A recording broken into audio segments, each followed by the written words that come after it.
E se eu lhes disser que os físicos teóricos mais rigorosos e os místicos ancestrais, separados por milênios, na verdade, estão falando sobre a mesma coisa? Parece loucura? Talvez. Mas hoje, embarcamos na jornada mais eletrizante, a fronteira onde a física quântica encontra o misticismo e onde a ciência, quem sabe, estende a mão para Deus. Preparem-se, porque o que vocês vão descobrir pode mudar para sempre a sua visão sobre a realidade, a consciência e o seu lugar no universo. Ciência e fé, inimigos irreconciliáveis ou duas faces da mesma moeda? Deixem a vossa opinião agora mesmo nos comentários, e voltaremos a este assunto no final do vídeo. Vamos nessa. Durante séculos, o mundo nos parecia simples e compreensível. De um lado, tínhamos a ciência, o mundo dos fatos concretos, das leis objetivas e dos objetos materiais. A maçã cai, os planetas giram em órbitas previsíveis. Tudo podia ser medido, pesado e calculado. Do outro lado, existia o mundo do misticismo e da religião, um reino de fé, intuição, experiência subjetiva e entidades imateriais. Esses dois mundos praticamente não se cruzavam. Os cientistas riam dos contos dos místicos, e os místicos consideravam os cientistas cegos, incapazes de enxergar a verdadeira essência das coisas. Mas no início do século XX, tudo mudou. Um grupo de mentes brilhantes, como Max Planck, Albert Einstein, Niels Bohr e Werner Heisenberg, olhou para dentro do átomo.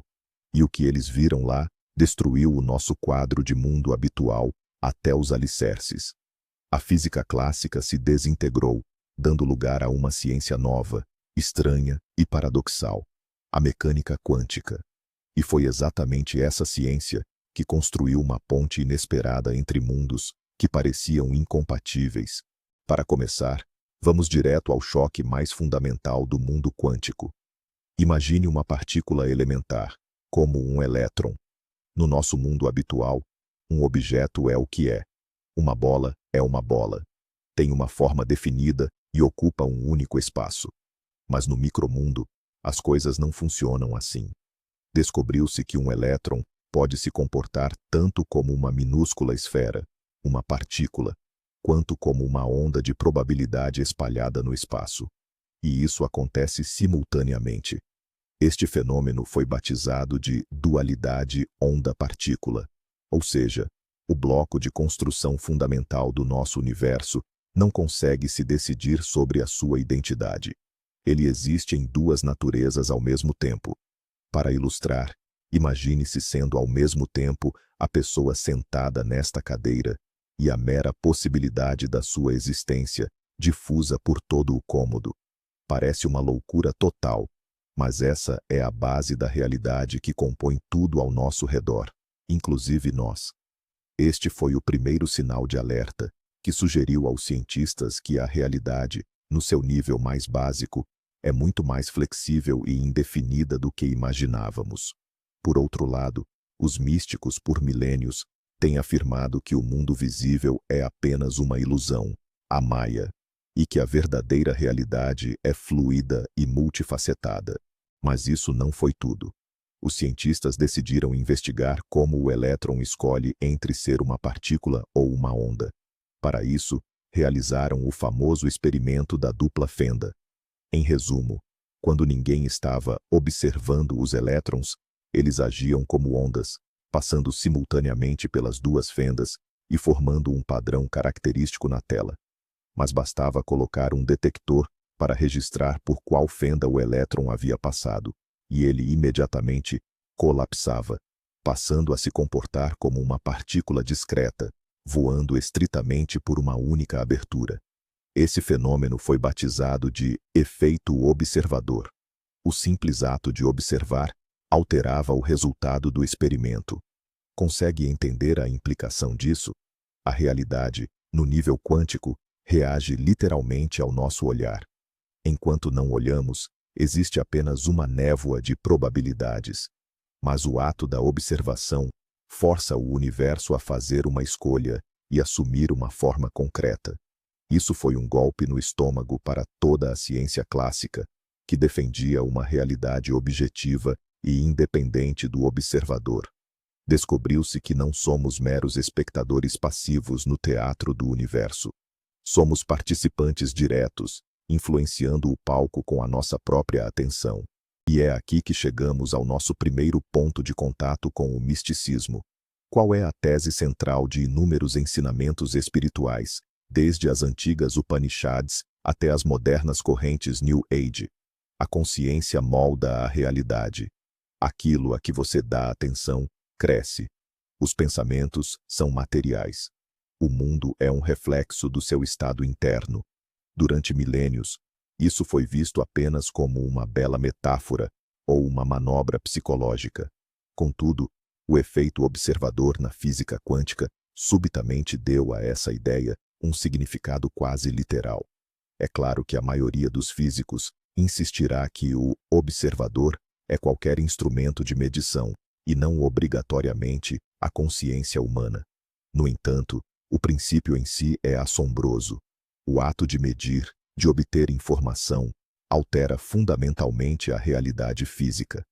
Alguns pensadores audaciosos, como o físico John von Neumann e o laureado com o Nobel Eugene Wigner, foram ainda mais longe. Eles postularam que é a consciência o medidor final que causa o colapso da função de onda.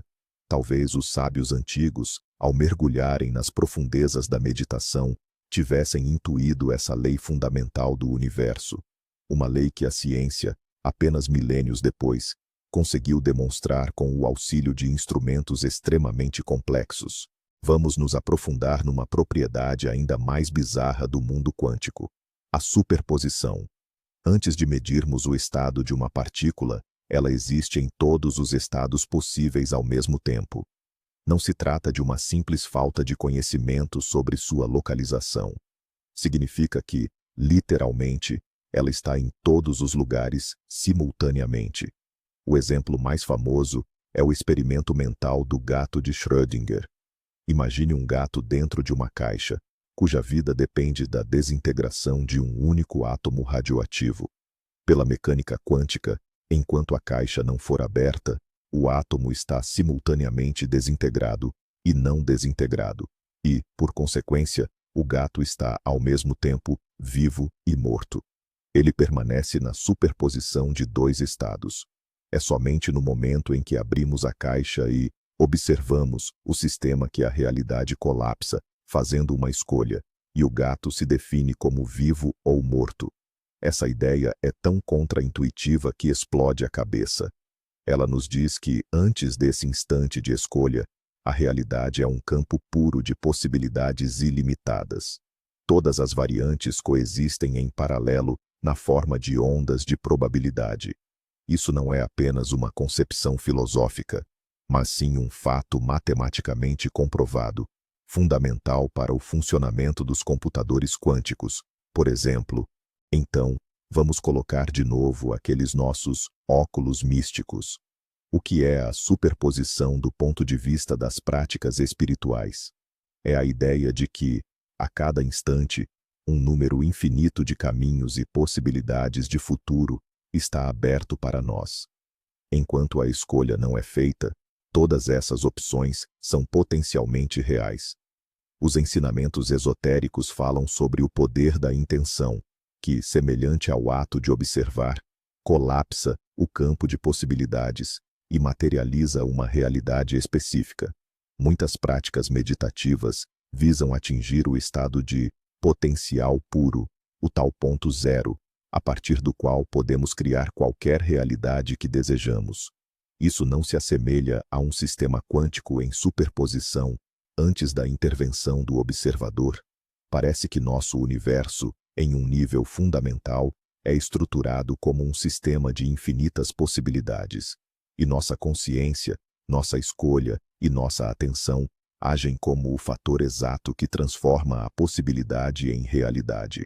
A sabedoria ancestral e a ciência de ponta estão, mais uma vez, descrevendo o mesmo mecanismo, apenas usando linguagens diferentes. Se você acha que as coisas não podem ficar mais esquisitas, é melhor se preparar. chegamos a um fenômeno que o próprio Einstein chamou de ação assustadora à distância. Estamos falando, é claro, do emaranhamento quântico. Imagine que você tem duas partículas que nasceram juntas e estão ligadas. Elas têm, por exemplo, spins opostos. Agora, separe essas partículas a qualquer distância. Pode ser no outro lado da sala ou no outro lado da galáxia. O mais impressionante é o seguinte: assim que você mede o spin de uma, você instantaneamente já sabe o spin da outra. Ela assume o valor oposto na mesma hora. É imediato, mais rápido que a velocidade da luz. É como ter duas moedas. Se uma cai em cara, a outra, não importa onde esteja no universo, se torna coroa. A informação é transmitida entre elas de uma maneira não local e incompreensível. Isso abala totalmente a nossa noção de espaço e tempo. Einstein detestava tanto essa ideia que, até o fim da vida, ele considerou a mecânica quântica uma teoria incompleta. Mas os inúmeros experimentos confirmaram. A ação assustadora à distância é de fato real. Mais uma vez, encontramos um paralelismo notável com os ensinamentos místicos. Qual é a ideia central da maioria das tradições espirituais, do budismo ao sufismo? Somos todos um. Tudo está interligado. A separação é uma ilusão. Os místicos afirmam que, no nível mais profundo da existência, não há fronteiras entre eu e você, entre o ser humano e a árvore, ou entre a Terra e uma estrela distante. Somos todos partes de um todo unificado, ligados uns aos outros por fios invisíveis. O emaranhamento quântico, na sua essência, é a primeira evidência científica dessa ideia. Ele demonstra que, em um nível fundamental, existe de fato uma ligação que ignora o espaço. Duas partículas emaranhadas não se comportam como objetos separados, mas sim como um sistema único, mesmo que estejam separadas por bilhões de anos-luz. Talvez a certeza intuitiva dos místicos na unidade de tudo o que existe não seja apenas uma bela metáfora poética, mas sim uma profunda revelação sobre o funcionamento real do nosso universo, validada pelos experimentos científicos mais rigorosos. Estamos, de fato, todos emaranhados uns nos outros. O fenômeno do emaranhamento quântico nos remete a um conceito ainda mais fundamental: a não localidade. No nosso mundo habitual, o mundo local, para influenciar um objeto, precisamos tocá-lo ou enviar um sinal que viaje a uma velocidade que não exceda a velocidade da luz. Não podemos mover uma pedra em Marte apenas desejando isso, sentados aqui na Terra. Mas o mundo quântico, como já percebemos, é não local. Nele, existem conexões que agem instantaneamente, sem depender da distância. Isso significa que, no seu nível mais profundo, todo o universo pode ser uma unidade única e inseparável. O físico David Bohm desenvolveu essa ideia, sugerindo que nosso mundo visível e dividido é apenas uma ordem manifesta, uma espécie de holograma. E por trás dele esconde-se a ordem implicada, onde tudo está fundido em um só. Nessa ordem profunda, qualquer ponto do espaço contém a informação de todo o universo. Isso é muito semelhante ao conceito hindu da rede de Indra, uma rede infinita, onde, em cada nó, há uma joia preciosa, e cada joia reflete em si todas as outras. As tradições místicas estão repletas de conceitos que espelham diretamente a não localidade. Tomemos, por exemplo, a ideia do inconsciente coletivo, proposta pelo psicólogo Carl Jung. Jung defendia que, para além do inconsciente pessoal, cada um de nós tem acesso a um campo informacional comum a toda a humanidade, que contém arquétipos e memórias partilhadas, de onde vêm as sincronicidades, aquelas coincidências significativas que não podem ser explicadas pela simples sorte ou acaso, e fenômenos como a telepatia, a clarividência ou a oração, que em todas as culturas são descritos como a capacidade da consciência de influenciar eventos à distância. Do ponto de vista da física clássica, tudo isso é impossível. Mas num universo quântico e não local, estas coisas já não parecem ser pura ficção. Se todos nós fazemos parte de uma única rede informacional num nível profundo, a transmissão instantânea de pensamentos ou sentimentos à distância já não parece um milagre. Parece, antes, uma propriedade natural da própria realidade em que vivemos. Vamos agora dar uma olhada no que chamamos de nada, o vácuo. Na física clássica, o vácuo é o vazio absoluto. Simplesmente não há nada. Mas a física quântica, mais uma vez, nos reservou uma surpresa. Acontece que o vácuo quântico não é de forma alguma um espaço vazio. Ele ferve de energia.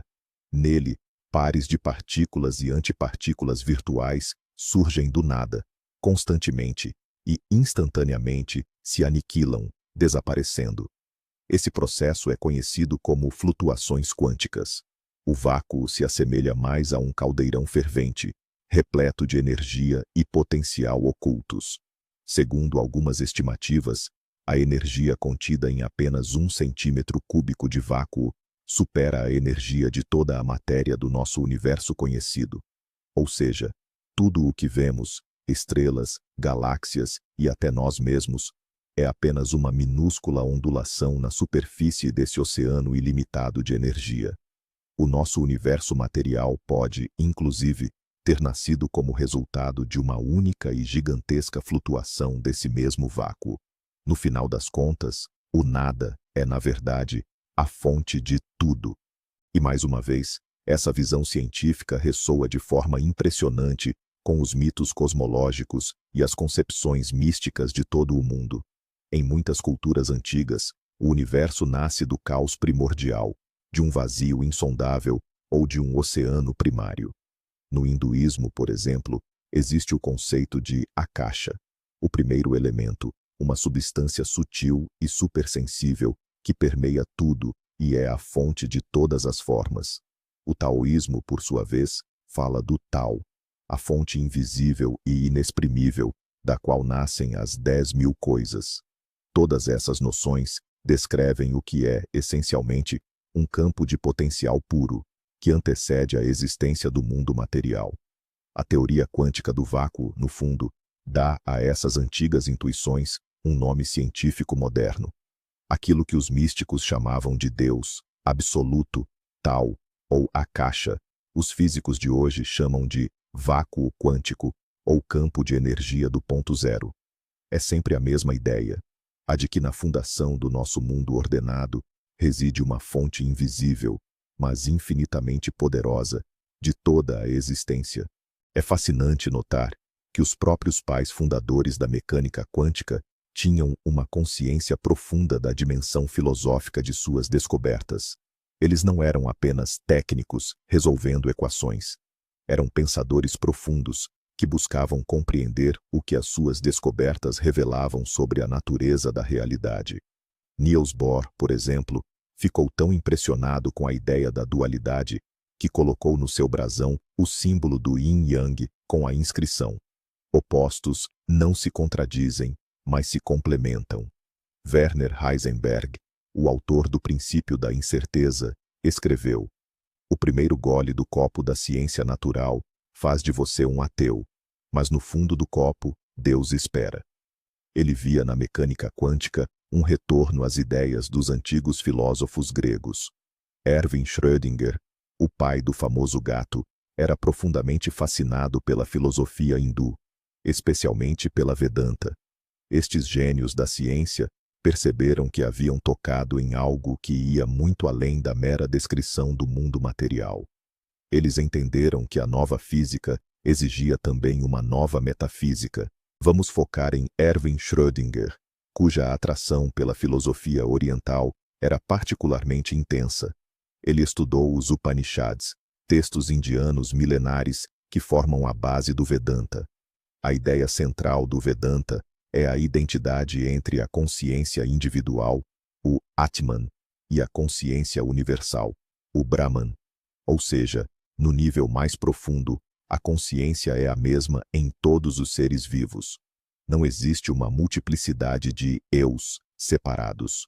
Há apenas uma consciência única que se experimenta através de miríades de formas. E foi isso que o Nobel de Física, Schrödinger, escreveu sobre o assunto.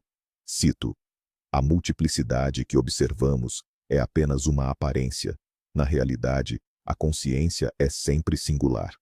Ele acreditava que a descoberta da mecânica quântica, com sua unidade e interconexão, era uma confirmação científica dessa sabedoria ancestral. Imagine só, um dos maiores físicos do século XX, que lançou as bases do nosso entendimento da matéria, declara abertamente que todos nós somos aspectos de uma consciência divina e unificada. Estas não são palavras de um guru ou de um pregador. São as palavras de um cientista que olhou para o cerne da realidade. Agora, para que a nossa jornada seja completa e honesta, precisamos fazer uma pausa e abordar o lado da crítica. É crucial entender que as interpretações místicas da mecânica quântica, sobre as quais estamos falando, não são o pensamento mainstream na comunidade científica. A grande maioria dos físicos adere à chamada interpretação de Copenhague, que tem como lema: "Cale a boca e calcule." Eles dizem: sim, o mundo quântico é estranho, mas as nossas equações o descrevem perfeitamente e nos permitem criar lasers, computadores e bombas atômicas. E toda essa conversa sobre consciência, Deus e unidade é vista como filosofia desnecessária, que só serve para confundir as coisas. Além disso, existe todo um fenômeno que é rotulado como misticismo quântico ou charlatanismo quântico. É quando esotéricos, coaches e gurus usam termos científicos como salto quântico ou vibrações para vender seus cursos e dar uma aparência de ciência às suas ideias. Eles tiram conceitos complexos do contexto e os interpretam da maneira que lhes é mais conveniente, o que provoca uma irritação justificada nos cientistas de verdade. Por isso, é fundamental separar o joio do trigo. O principal argumento levantado pelos céticos é a questão da escala. É verdade que, no nível das partículas subatômicas, o mundo se comporta de forma bastante estranha. No entanto, esses efeitos quânticos praticamente somem quando ampliamos a escala. Ou seja, quando passamos a observar macro-objetos como grãos de poeira, maçãs, gatos e pessoas. Esse processo é chamado de decoerência quântica. Uma vez que o sistema interage com o ambiente, ele rapidamente perde suas propriedades quânticas e passa a seguir as leis da física clássica, aquelas com as quais estamos acostumados. É por isso que os críticos argumentam que não se pode simplesmente transpor as leis do micromundo para o nosso cotidiano. O fato de um elétron poder estar em dois lugares ao mesmo tempo não significa que você possa estar sentado em casa e no trabalho simultaneamente. O fato de a observação afetar uma partícula não quer dizer que você pode dobrar uma colher ou curar uma doença usando apenas o poder da mente. Essa transposição direta é um simplismo grosseiro e incorreto, e nisso os críticos têm toda a razão. O mundo dos macro-objetos segue suas próprias regras, que são muito mais previsíveis. Mas a questão que permanece é: onde exatamente está a linha que divide esses dois mundos? É neste ponto que entram em cena teorias extremamente audaciosas e, claro, controversas, que procuram estabelecer uma ligação entre o mundo quântico e a nossa consciência. A mais notória delas é a teoria de Roger Penrose, um físico e matemático brilhante, em colaboração com Stuart Hameroff, um anestesiologista. Eles postularam que a nossa consciência é, na verdade, um processo quântico. Segundo eles, esse processo ocorre nos microtúbulos, que são estruturas proteicas localizadas dentro dos neurônios cerebrais. É exatamente aí, nessas minúsculas estruturas, que, segundo a hipótese, a coerência quântica pode ser mantida. Isso significa que o sistema conseguiria preservar as suas propriedades quânticas, resistindo à decoerência. E é nesse local que ocorre a redução objetiva da função de onda, o fenômeno que interpretamos como o ato da consciência ou o livre-arbítrio. Esta teoria é extremamente controversa e enfrenta uma forte oposição. No entanto, ela demonstra que cientistas de renome estão ativamente à procura da ponte entre a física quântica e o fenômeno mais enigmático do nosso universo, a consciência humana. Talvez o nosso cérebro seja, de facto, esse computador quântico que está em constante colapso da função de onda da realidade. Então, talvez a perspectiva correta das coisas esteja num ponto de equilíbrio, no meio termo. É provável que a física quântica não prove o misticismo no sentido estrito. Contudo, ela nos oferece uma nova e incrivelmente poderosa linguagem metafórica para descrever as intuições profundas que os sábios de todas as eras sempre tiveram. Durante milênios, místicos tentaram, de forma simples, através de parábolas e alegorias, explicar conceitos indescritíveis: a unidade, o vazio, a natureza ilusória do mundo, o poder da consciência. A linguagem deles era poética, mas carecia de precisão. E hoje, os físicos, usando a linguagem rigorosa da matemática, chegam a uma descrição da realidade que soa surpreendentemente familiar. É como se a física quântica nos dissesse: vejam, aquelas coisas estranhas que os vossos profetas e santos mencionavam não são apenas fantasias. Os fundamentos do universo realmente se baseiam em princípios muito parecidos com as descrições deles. Isso não significa que devemos rezar para a fórmula de Schrödinger, mas significa que podemos usar as descobertas da ciência para aprofundar a nossa compreensão da sabedoria antiga e, inversamente, usar essa sabedoria ancestral para dar sentido às descobertas mais chocantes da ciência moderna. Existe, no entanto, uma perspectiva ainda mais profunda sobre essa conexão. Alguns físicos, como John Archibald Wheeler, aluno de Bohr e colega de Einstein, desenvolveram a ideia de que a base de tudo não é a matéria ou a energia, mas sim a informação. O seu famoso princípio, it from bit, ou o isso a partir do bit, afirma que qualquer grandeza física, qualquer partícula, qualquer isso, it, deriva fundamentalmente de bits de informação, de respostas de sim, não. Nesta visão de mundo, o universo é apresentado como um computador quântico gigante, processando constantemente informação, e as leis da física são o seu algoritmo. E nós, como observadores conscientes, fazemos parte deste processo. Ao fazermos perguntas ao universo através de experimentos, nós o forçamos a gerar respostas específicas, os bits, a partir de um nevoeiro informacional de possibilidades, os qubits. Nesta conceção, a realidade não é um conjunto de objetos, mas sim um diálogo contínuo, um processo de cocriação, no qual a consciência participa ativamente. E mais uma vez, ouvimos ecos de ideias místicas de que o mundo é o sono de Deus, ou que vivemos numa espécie de Matrix. E aqui chegamos à pergunta crucial: onde é que Deus se encaixa neste panorama todo? A física quântica, claro, não encontrou nenhum ancião de barba branca numa nuvem dentro do átomo. Ela destruiu a ideia do Deus relojoeiro, aquele que deu corda ao universo apenas uma vez e nunca mais se envolveu. Mas ela abriu a porta para uma outra compreensão de Deus, muito mais próxima do panteísmo de Spinoza ou dos ensinamentos orientais. Se o universo, no seu nível mais profundo, é um todo unificado, indivisível e não local, se ele nasce de um oceano infinito de energia que chamamos de vácuo, se é permeado de informação e inteligência, se a consciência desempenha um papel fundamental na sua existência, então, talvez, o próprio tecido da existência, as próprias leis da física, este sistema uno, inteligente e criativo, seja aquilo que, ao longo dos séculos, as pessoas chamaram de Deus. Deus não é uma entidade externa, mas sim a natureza intrínseca da própria realidade. Ele não está lá fora, ele está em todo lugar aqui. E a ciência, ao estudar as leis da natureza, está, em essência, a estudar os aspectos dessa divindade. Afinal, a que conclusão chegamos?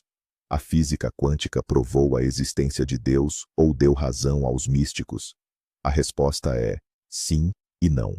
Ela não apresentou provas diretas e inequívocas que pudessem satisfazer o cético mais convicto, mas ela fez algo muito mais significativo. Ela destruiu completamente a velha visão de mundo, aquela que era mecanicista e materialista, onde não havia espaço para o milagre, o mistério ou o espírito. Ela nos mostrou que a realidade, no seu nível mais fundamental, é algo inimaginavelmente estranho, paradoxal e enigmático. Abriu a porta para um mundo onde tudo está interligado, onde o observador e o observado são um só, e onde o vazio está repleto de possibilidades infinitas.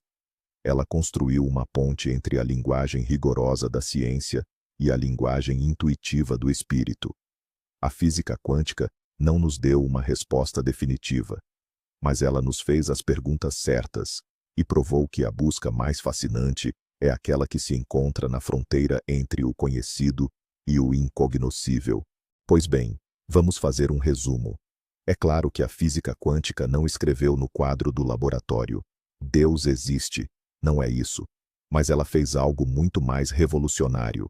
Ela demoliu o sólido alicerce do materialismo e nos mostrou um universo que se assemelha mais a um pensamento vivo do que a um mecanismo sem alma.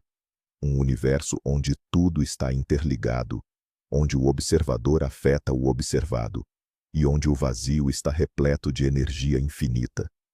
Isso não soa como a descrição do divino encontrada nos textos antigos? Aqui está a virada.